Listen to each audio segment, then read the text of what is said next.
இந்த நாளினுடைய கர்த்தருடைய வார்த்தை 119ஆம் சங்கீதம் அதனுடைய 116வது வசனத்தினுடைய முன்பகுதி, நான் பிழைத்திருப்பதற்கு உமது வார்த்தையின்படி என்னை ஆதரித்தருளும். இந்த உலகத்தில் நான் பிழைத்திருக்க வேண்டுமானால் என்னை நீர் ஆதரிக்க வேண்டும். அந்த ஆதரவு உடைய வார்த்தையின்படி எனக்கு வர வேண்டும். ஆண்டவருடைய வார்த்தையின்படி கர்த்தர் யாரையெல்லாம் ஆதரிக்கிறாரோ அவர்கள் இந்த உலகத்தில் பிழைத்திருப்பார்கள், வாழ்ந்திருப்பார்கள் என்று வேதம் சொல்கிறது.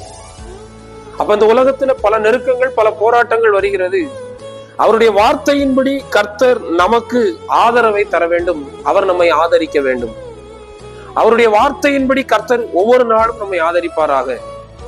நம்ம நம்பிக்கை ஒருபோதும் கெட்டு போகாதபடிக்கு கர்த்தர் நம்மை ஆதரிக்கும்படி சங்கீதக்காரன் சொல்லுகிறதை போல, ஆண்டவரே நானும் பிழைத்திருப்பதற்கு உம்முடைய வார்த்தையின்படி என்னை ஆதரித்தருளும் என்று நாமும் ஆண்டவருடைய ஆதரவை பெற்று கர்த்தருடைய சமூகத்தில் பிழைத்திருப்போம். கர்த்தர் நம்மை ஆசீர்வதிப்பாராக. ஆமென்.